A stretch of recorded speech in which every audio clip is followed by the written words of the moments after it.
اللہ تعالیٰ قرآن مجید میں بندوں کو سمجھانے کے لیے جو طرز بیان اختیار کرتے ہیں اس سے محض نظریے کی اصلاح نہیں ہوتی، بلکہ انسان میں ایک جوش اور جذبہ پیدا ہوتا ہے. تبھی تو قرآن بیان کرتا ہے وَإِذَا سَمِعُوا مَا أُنزِلَ إِلَى الرَّسُولِ تَرَىٰ أَعْيُنَهُمْ تَفِيضُ مِنَ الدَّمْعِ. فرمائیے غیر مسلم جب دل کی گہرائیوں سے قرآن سنتے ہیں، دل کی مخالفت کی نیت سے نہیں، ضد اور ہٹ دھرمی کی نیت سے نہیں، بلکہ نیوٹرل ہو کے کہ ہمیں سیدھا راستہ مل جائے، فرمایا جب یہ اس نیت سے قرآن کی آیات سنتے ہیں تَرَىٰ أَعْيُنَهُمْ تَفِيضُ مِنَ الدَّمْعِ، تم دیکھو گے کہ ان کی آنکھیں آنسوؤں سے بہتی چلی جا رہی ہیں، بہتی چلی جا رہی ہیں. ان کے دل پہ اس قدر اثر ہوتا ہے. غیر مسلم کی بات کر رہا ہے قرآن. حالانکہ آپ 2 اور 2 4 کی طرح اگر کسی چیز کو دلیل سے ثابت کر دو تو محض وہ مان لے گا ہاں بھائی آپ سچ کہہ رہے ہو، میں غلط تھا، روئے گا تو نہیں. دیکھو جب مناظرے ہوتے ہیں، مناظرے دیکھے ہوں گے نا آپ نے، 2 فریق بیٹھتے ہیں، ادھر غیر مسلم اور مسلم بیٹھا، ادھر دیوبندی بریلوی بیٹھے، ادھر دیوبندی اہل حدیث بیٹھے، ادھر فلانا وہ 3 طلاق کو ایک کہتا ہے، وہ 3 کہتا ہے، وہ یوں کہتا ہے، وہ بیٹھے، مناظرہ ہوا. تو مناظرے میں ایک فریق جیتتا ہے، دوسرا ہار جاتا ہے. کیا خیال ہے؟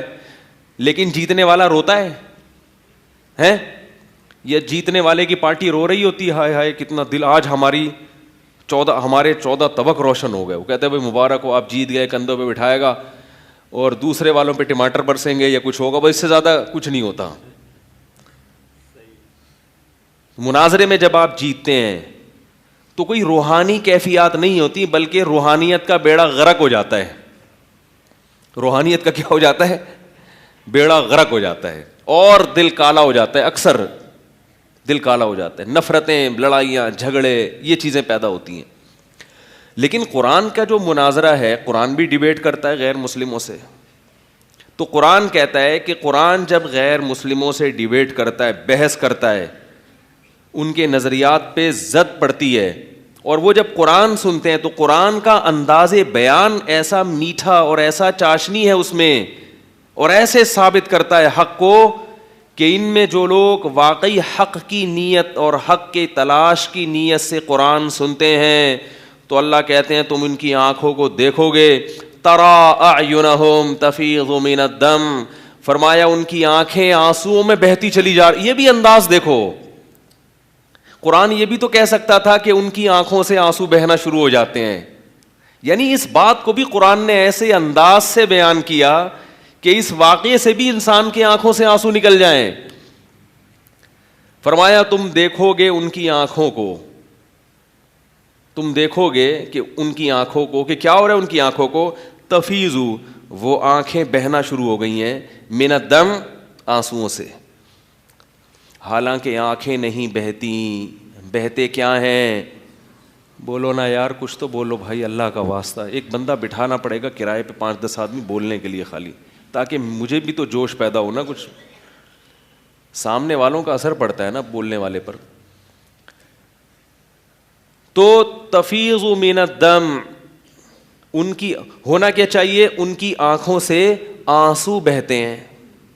کیا خیال ہے؟ اللہ اس بات کو یوں بھی بیان کر سکتے تھے کہ جب یہ غیر مسلم جو حق کے متلاشی ہیں، ہر غیر مسلم کی بات نہیں ہو رہی، جب یہ ہندو، سکھ، عیسائی، خاص طور پر یہ آیت عیسائیوں کے بارے میں، نصارہ کے بارے میں، کیونکہ عیسائی مذہب اسلام سے سب سے زیادہ، بولو نا بھائی، قریب، اسلام کے سب سے قریب ترین مذہب عیسائیت ہے.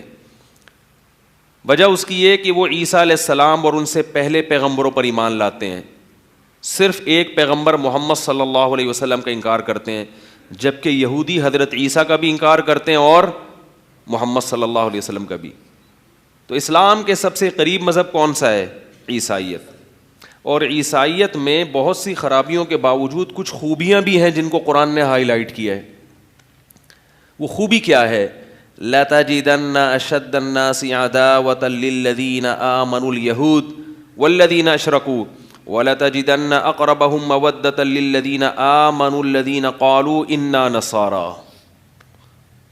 فرمایا تم پاؤ گے اسلام کا سب سے بڑا دشمن یہودیوں کو، اور پھر دوسرے درجے میں مشرکین کو، یعنی جو اصطلاح میں جن کو مشرک کہا جاتا ہے، اور فرمایا تم سب سے زیادہ اسلام سے اور ایمان والوں سے محبت کرنے والا پاؤ گے نصارہ کو، عیسائیوں کو. ذالک بأن منہم قسیسین ورہبانا وانہم لا یستکبرون. وجہ کیا ہے کہ ان کے مذہب میں رہبانیت ہے، دنیا سے بے رغبتی.